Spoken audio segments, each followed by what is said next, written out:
Hello, this is Salvatore Vinciguerra. Welcome to Anastasia State Park in St. Augustine, Florida.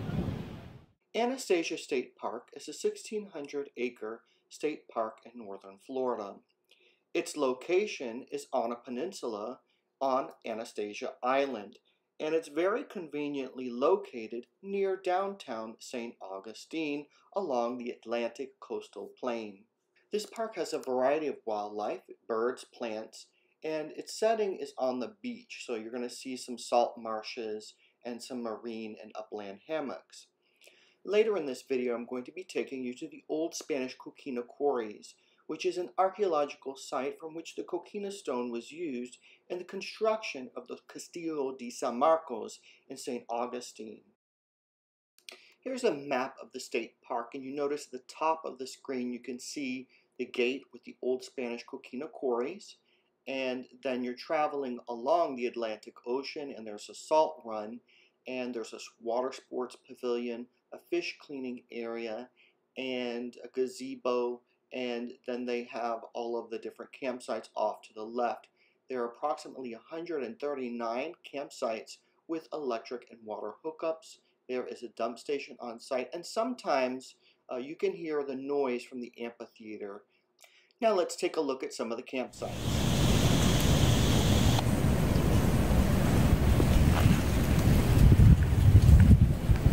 This is Site 109. They are electric and water hookups, picnic table, and firing.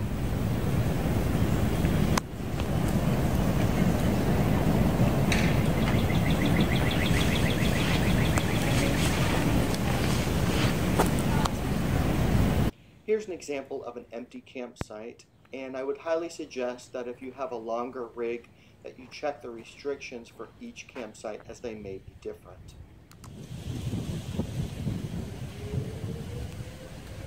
Here's the children's playground for this campsite.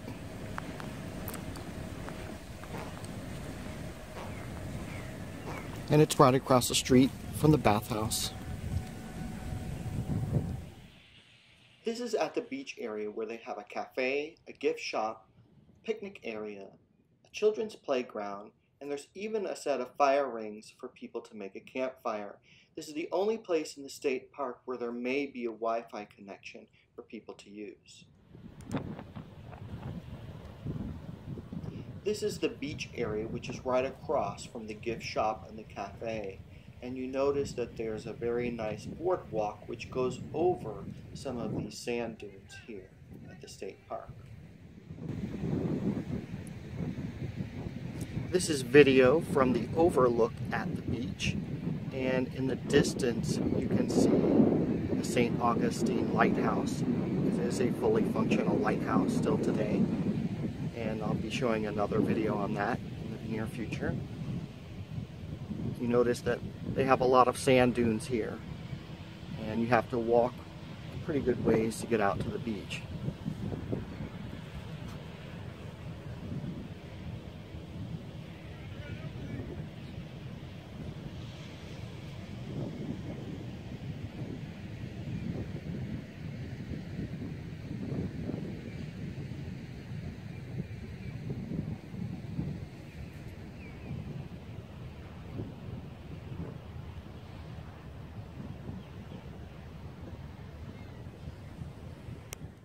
Even though you're near the beach, make sure that you look around to see the different nature that is at the Anastasia State Park. Here are just some of the flowers as you approach the boardwalk. There's areas such as this that provide a habitat for many of the animals at the state park, which include the endangered Anastasia Island beach mouse, the Florida scrub jay, and the endangered wood rat. Don't forget to look in the sky as well, because they have over 195 bird species that have been identified at the Anastasia State Park. And they even have guided bird walks every month for those people that are interested in birding. The state park has a diverse amount of habitats here, which includes a beach, sand dunes, salt marshes, coastal scrub, and the globally rare maritime hammock. The park is also one of the most important areas for beach nesting birds along the east coast of Florida, hosting imperiled species such as least terns, Wilson's plovers, and black skimmers. Anastasia Park is located along the eastern coastal flyway for migrant birds. These birds migrate thousands of miles in the fall and spring and often suffer from exhaustion and malnutrition. The park provides a critical stopping point for birds to feed and rest. The park is a part of the Great Florida Birding and Wildlife Trail and has been designated as an important birding area by the National Audubon Society. One of the reasons why you should drive a little bit slower at the state park is that there are animals crossing the road, such as this gopher tortoise. The same is true as if you were in your boat, that we have North Atlantic right whales, and if you see one, you may want to slow down. Anastasia Island Water Sports provides paddling programs on the Salt Run. You can also grab your fishing pole and try your luck at fishing for sea trout, red drum, and flounder. Salt Run is a haven for both sea creatures and wildlife. At any point, you may experience a variety of crabs, fish, birds, sea turtles, and manatees. One of the most visited places in St. Augustine is the Castillo de San Marcos, and it's minutes away from Anastasia State Park. The coquina rock that the fort was built out of was quarried from Anastasia State Park. This is the hiking trail that leads to the quarry. The great stone fortress, the Castillo de San Marcos, protected the town of St. Augustine, Florida for nearly 200 years. Spanish colonists built the fort from coquina rock, quarried from Anastasia Island, including this site at Anastasia Park. Without the rock, Spain might have lost St. Augustine and Florida as a colony, or the ancient town of St. Augustine might have been abandoned, left to fade from Florida's history. From its founding in 1565, St. Augustine suffered Indian attacks, pirate raids, and military invasions. During the first 100 years, 9 wooden forts were built to defend a little Spanish colony, but the forts were either burned, were destroyed by storms, or rotted away in the damp conditions. Stronger defenses were needed for St. Augustine. In 1671, workmen began quarrying the rock and constructing a stone fort.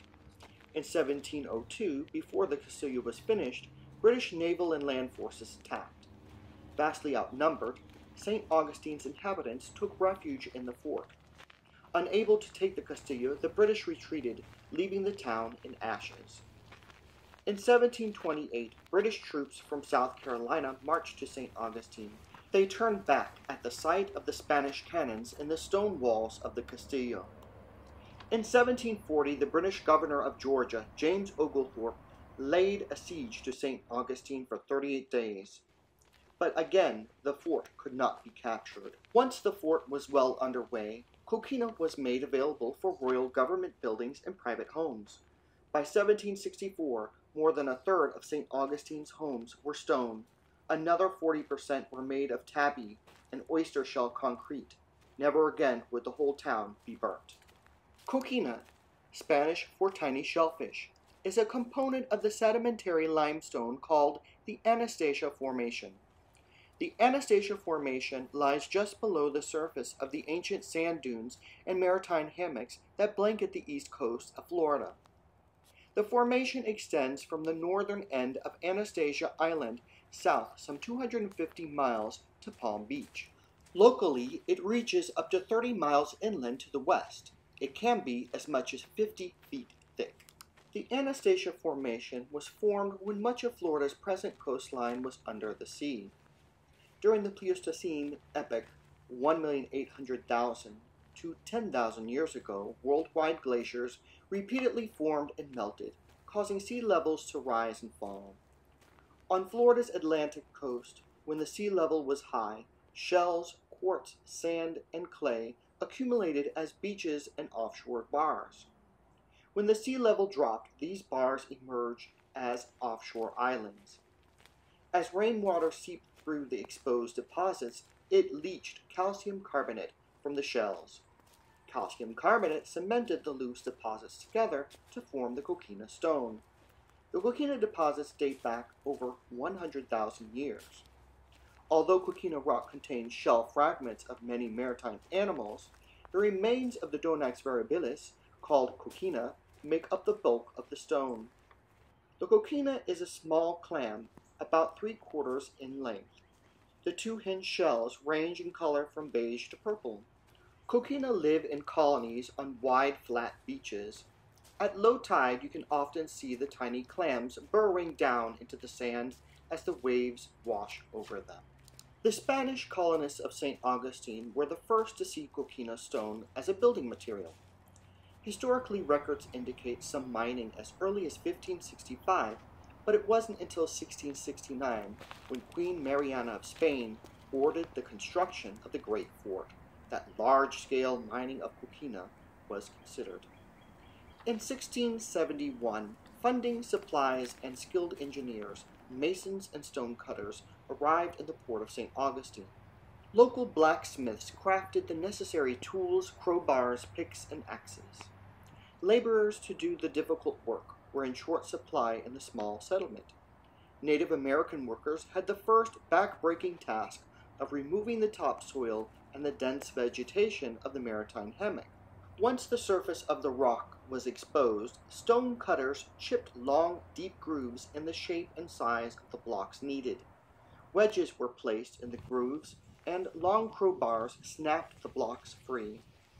The blocks were then loaded onto ox-driven carts and hauled to Escolota Creek on the Matanzas River. Carefully balanced on the planks stretched across dugout canoes, the blocks were ferried to the west bank, close to the construction site of the Castillo. Quarry workers included Spanish convicts, British captives, and, in later years, enslaved African Americans. When coquina stone is first quarried, it is creamy beige in color, saturated with water, and very soft. As the stone dries, it turns gray and hardens. The Spanish used this characteristic to their advantage and skillfully hewed the rock into the desired shape while it was wet. The blocks then were allowed to cure or dry up for a year before being used in construction. Early quarrying was strictly regulated by the Spanish crown to ensure that enough stone was available for the fort and important government buildings. In 1689, the coquina pits were open to the public. Most of the historical buildings in St. Augustine are built out of coquina. The outer walls are often covered with plaster and paint to seal out the weather. The thick 12 to 14-inch walls worked well as insulators, cooling in the summer and warming in the winter. This is Salvatore Vinciguerra. Thank you for watching this video on Anastasia Park in St. Augustine, Florida. If you like this video, please like and subscribe to this channel, and have a great day. Thank you.